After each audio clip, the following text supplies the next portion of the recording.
Hello tout le monde, bienvenue dans cette nouvelle vidéo. Aujourd'hui, je lance un nouveau concept sur cette chaîne, c'est le surcoté ou le sous-coté. Personnellement, les études et l'éducation pour moi, ça a été un peu compliqué. J'ai sauté une classe, j'en ai redoublé 2, j'ai eu le bac au rattrapage, les études, c'était un peu compliqué au début, mais pourtant je m'en suis sortie et voilà, aujourd'hui je suis très contente de là où j'en suis. Je connais aussi des gens qui ont excellé scolairement et qui aujourd'hui galèrent et des gens qui ont été en échec scolaire toute leur vie et qui pourtant aujourd'hui réussissent. Donc je pense que c'est intéressant de voir un peu toutes les techniques d'enseignement et de les juger et dire honnêtement ce que moi j'en ai pensé, étant donné que j'ai l'impression que je suis un peu un entre-deux. Donc on va commencer avec les cours particuliers ou le tutorat, et je trouve que c'est extrêmement surcoté. Alors, raison principale, c'est que c'est pas du tout régulé comme activité. Donc souvent, tu tombes sur des étudiants qui ne sont pas formés à être des professeurs. C'est aussi même assez qui tout double, hein. Enfin, soit tu tombes sur quelqu'un que tu adores qui est très bon enseignant, soit c'est un peu l'inverse, quoi. Donc moi, personnellement, pour avoir fait des cours particuliers de maths, pour en avoir reçu, j'ai trouvé ça inutile à souhait, même si les étudiants, parce que j'en ai plusieurs, hein, étaient vraiment très sympas. J'ai aussi été prof d'anglais et honnêtement, je suis pas formée à être prof, donc j'ai fait de mon mieux, mais c'était un peu compliqué.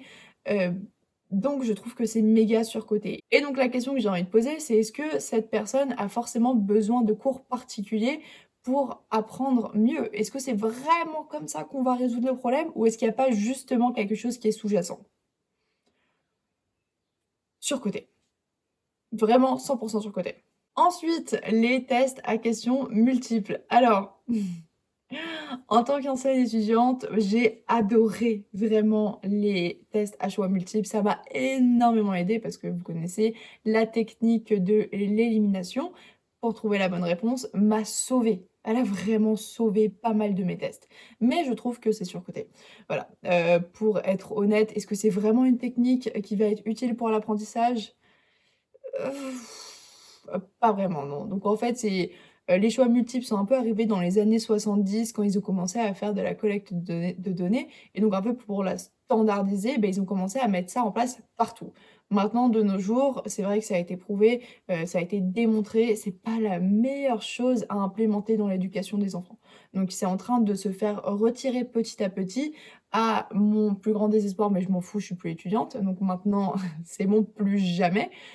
Mais c'est vrai que ça m'était bien utile avant. Donc désolée, c'est surcoté, mais c'était vraiment très utile si, tu galères de ouf à apprendre et que tu es pas un très bon élève. Le contrôle continu. Alors ça, franchement, je trouve que c'est sous-coté. Alors peut-être que je vais en fâcher quelques-uns, mais je trouve que c'est une très, très bonne manière d'instaurer la discipline. Moi, c'est vraiment quelque chose, que je n'avais pas la discipline étant donné que j'étais pas du tout régulière et vraiment il y avait que ça dans mes bulletins, c'est Lorraine n'est pas régulière, Lorraine n'est pas constante. Donc en fait, moi je faisais parfois très bien parce que je me motivais, que je sais pas, le prof, me faisait kiffer, que la matière me faisait kiffer et vraiment d'un trimestre à l'autre, après je faisais n'importe quoi. Et donc ça oscillait par matière et par trimestre. Donc c'était vraiment enfin, il y avait aucune constante, en fait. Et donc c'est pour ça que je trouve que les contrôles continus sont très bien. Bon, ça te met un petit coup de pression, mais c'est vrai que si tu regardes dans un travail de tous les jours, tu peux pas te permettre d'être médiocre un jour et excellent le lendemain. Donc ça, je l'ai un peu appris à la dure maintenant parce que je suis, embauchée, je suis employée, donc j'ai pas trop le choix, de rater ou pas. En fait, je dois être un bon employé, surtout que je travaille avec des clients, donc il y a mon patron, il y a mes clients qui sont comme mes patrons, en fait, et il y a moi qui dois toujours être là tous les jours avec le grand sourire, tout ça, et donc cette discipline, le plus tôt tu l'apprends, le mieux c'est. Donc les contrôles continus, je trouve que c'est excellent pour ça et voilà, bon ça fait un peu chier, hein, mais c'est une très, très bonne manière, en fait, d'avoir, cette notion de responsabilité. Tu te responsabilises, vis-à-vis de ton avenir et donc il faut être constant. Donc vraiment, c'est ce côté, ça devrait être plus mis en place. Les cours en ligne. Alors, ça c'est un grand sujet étant donné que depuis le covid, il y a pas mal de formations qui sont mises 100 en ligne ou en version hybride, donc à moitié physique, à moitié en ligne. Alors, ça a du bon et ça a du mauvais, les cours en ligne, mais je trouve que c'est globalement sous-coté. Alors écoutez-moi, ce qui est vraiment incroyable avec les cours en ligne, c'est que ça ouvre enfin ce cet horizon de flexibilité et d'accessibilité, c'est incroyable. Enfin, ça vraiment, ça facilite énormément l'accès à l'information, à l'éducation. Donc c'est incroyable. Mais par contre, là où ça peut être mauvais, c'est que, bah, certains ne sont juste pas habitués, soit à apprendre de cette manière-là, soit d'enseigner de cette manière-là. Donc ça peut être vraiment, une épée à double tranchant.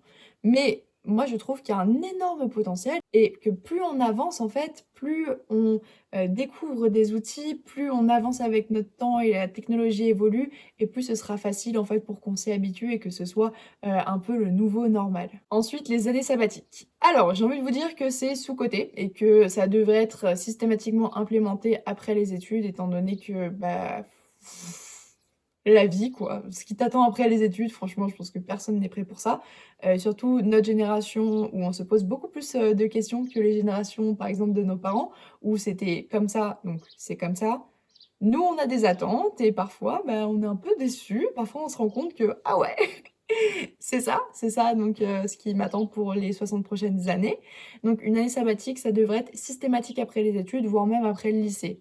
Après, évidemment, ce sera jamais possible, ce sera jamais implémentable étant donné qu'il y a cette pression sociale d'une fois fini les études, directement se lancer sur le marché du travail. Sinon, on va te demander: «Pourquoi? Qu'est-ce qui s'est passé entre-temps? Tu es allé où? Ah, tu as fait une année sabbatique? OK» et que du coup, tu seras pas pris étant donné qu'il y a quelqu'un à côté de toi qui aura plus d'expérience que toi. Voilà, donc ça, c'est un peu frustrant, un peu énervant et enfin, juste, j'ai l'impression que parfois on est un peu essoré comme ça dans tous les sens, surtout pour les nouveaux entrants sur le marché du travail. C'est un peu compliqué, donc voilà, c'est vraiment sous-coté. Je pense qu'on a tous besoin d'une année sabbatique.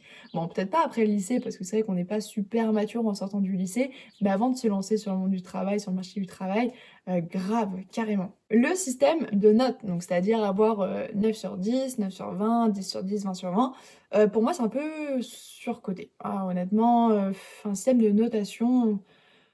Bon, peut-être que je vais en froisser quelques-uns, mais juste ça m'énerve de mettre ta valeur et ton potentiel, sur une simple note, quoi. Je sais pas ce qui pourrait être implémenté, de différent, mais je trouve que c'est un peu triste et moi honnêtement, avoir des mauvaises notes, parfois même quand tu fais de ton mieux, beh, c'est un peu, enfin c'est pas ouf, quoi. Genre c'est ça pique et franchement même d'avoir redoublé 2 fois, ça te met déjà vraiment pas du tout dans le bien, quoi. Et ouais, juste me faire réduire à des numéros, plus, les mauvais commentaires, de mes profs, les mauvaises appréciations, les rendez-vous, en conseil de discipline, tout ça, juste parce que j'étais pas une très bonne élève. Mais il y a un moment, bah, enfin, je sais pas, si tu demandes je sais pas, un dauphin de te répondre, bah, le dauphin, il va pas te dire: «Ouais, ça va et tout, tu fais quoi?» Non, c'est c'est pas possible, quoi et donc bon, je me compare pas à un dauphin, évidemment, mais c'est juste que c'est difficile quand c'est pas ta nature, voilà, d'aller à l'encontre de ta nature et encore, moi, ça va, mais je pense, à ceux qui ont été en échec scolaire toute leur vie, quoi.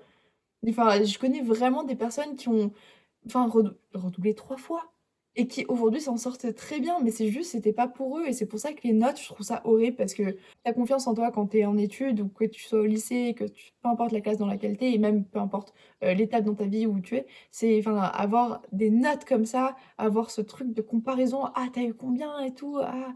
Bah, franchement, ça pique. Franchement, ça pique très, très fort, donc c'est vraiment surcoté. Donc voilà, j'ai un peu fait le tour pour les sujets que je voulais aborder avec vous aujourd'hui. Alors n'hésitez pas à mettre en commentaire si vous avez, des façons ou des méthodes d'enseignement qui ont bien fonctionné pour vous, des trucs qui ont pas du tout fonctionné pour vous, ou si même vous avez, bah, essayé quelque chose, de votre côté et enfin même vous pouvez ne pas être d'accord avec moi, mettez-le en commentaire, c'est toujours intéressant d'avoir des avis différents. On se dit à la prochaine fois. Bye.